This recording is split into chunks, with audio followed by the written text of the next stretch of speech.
Mud volcano mud volcano చూడడానికి వచ్చినాము. ఇంకొకసారి మనం పోయిన బోట్ పేరు ఏంది? లైమ్ రైడరా? దానికి అసలు ఎక్కకండి ప్లీజ్.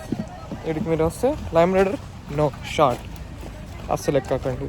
వాడు ఎంతసేపు 2 గంటలు తీసుకొచ్చినాడు. మేమే లాస్ట్ వచ్చింది. బెటర్ అండి. స్విమ్మింగ్ చేయడం ఇస్ వే బెటర్. చిన్న అయితే ఈ పాటికి వచ్చి మేము రూమ్ కూడా వెళ్ళిపోయండి. ఈ పాటికి సర్ఫింగ్ కూడా చేసుకుంటాం. మొన్ననే కదా సర్ఫింగ్ కూడా. ఆ వీడియో కూడా వస్తుంది. వీడియో డిస్క్రిప్షన్లో ఉంటుంది, చెక్అవుట్ చేయండి. పైకి వెళ్ళి కలుస్తాం. ఇదారా దీనికోసం మన ఇంత 160 మీటర్స్ నచ్చింది.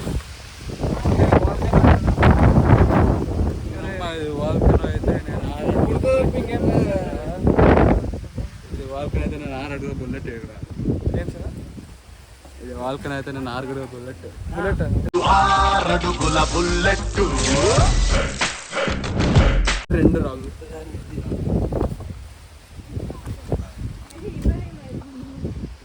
ఇదే వాల్కెనో అక్కడ పొంగుతుంది చూస్తున్నా. అదే volcano. You see that guys, కొద్దిగా కేర్ఫుల్ గా చూడండి గైస్. మీ మీద పడచ్చేమో. కాగల్స్ తీసుకోండి గైస్. వాల్కెనో ఎక్కడానికి ప్రయత్నిస్తున్నాం. మీకోసం లైక్ చేయడం చేయాల్సిందే. గైస్ లైక్ చేయకపోతే నేను జస్ట్ వాల్కెనో చూస్తున్నాను గైస్.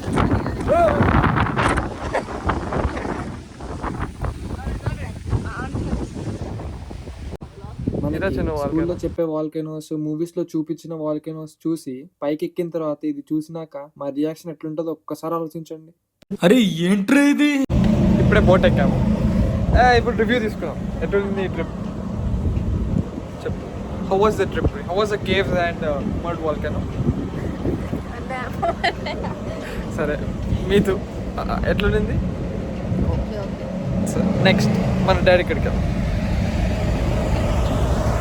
ఎట్లుంది ట్రిప్? Nice, very nice. తీసుకొచ్చడానికి చెప్తున్నావు నైస్ అని. నిజంగా honest I like mud volcano. Volcano అది వాల్కెనో. అది వాల్కెనో నై, this is mud volcano. Mud volcano. నువ్వు ఎలా చెప్పావు తెలుసా? ఆకిస్ పాక్ పాకిస్ ఆక్. సో ఆక్ పాక్ కరే పాక్లే చెప్పావు. సరే నెక్స్ట్ చిన్ను. Did you like the trip చిన్ను? ద మడ్ వాల్కెనో అండ్ చాలా exciting. Can't wait for next day. సరే ఇంకా డైరెక్ట్ మిమ్మల్ని బీచ్లో కలుస్తాను నేను. ఈ బోట్లో ఉన్నాం. ప్రైవేట్ ఏరియా అంతా మనకి. సరే బాయ్ అయిపోయింది కదా పురి బాయ్. ఇప్పుడే బీచ్కి వచ్చినాము. చాలా లేట్ అయింది. ఎంతసేపు పట్టింది? 6 అవర్స్. ఆ కేవ్స్ 6 అవర్స్ పట్టింది. ఓకే, ఇక్కడే బీచ్. ఇప్పుడు సడన్గా అక్కడ నుంచి సముద్ర కన్యలు అన్నీ వస్తుంది. వచ్చి నేనే వాళ్ళ రాజు చిన్నప్పుడు తప్పిపోయినా తీసుకుపోతానంటే పంపేవాళ్ళు. ఏంటిది మాకేంటిది అంటున్నాను. పంపిస్తా చూడు ఆ లైఫ్ కూడా పంపించేసావు. పంపిస్తా మళ్ళీ వచ్చేస్తాను. అలా ఇంకా ఆనే పెట్టుకుంటారు. మళ్ళీ నీకే పంపేవా? పెట్టుకుంటావా? ఎందుకు? మాకు నువ్వే కదా రాజు.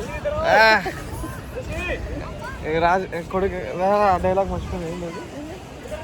సరే ఏదో గుర్తొచ్చినప్పుడు చెప్తా. బాయ్. ఇక్కడ మ్యాగీ తిన్నాను కాగినా. 1000 రూపాయలు వీడు గేమ్ ఆడతాడు. ఇక్కడ 1000 రూపాయలు తినిన తర్వాత హోటల్కి వెళ్ళి వెంటనే స్నానం చేయాలి. చాలా చెమట అంతా ఉంది. It's very sticky. I don't like this. కింద పడినా ఓడిపోయినా కదా గేమ్. కింద పడినారా? ఓడిపోయినారా నా గేమ్. బీచ్ దగ్గర కొన్ని స్నాక్స్ తిని ఇంకంతే హోటల్కి వెళ్ళిపోయాము.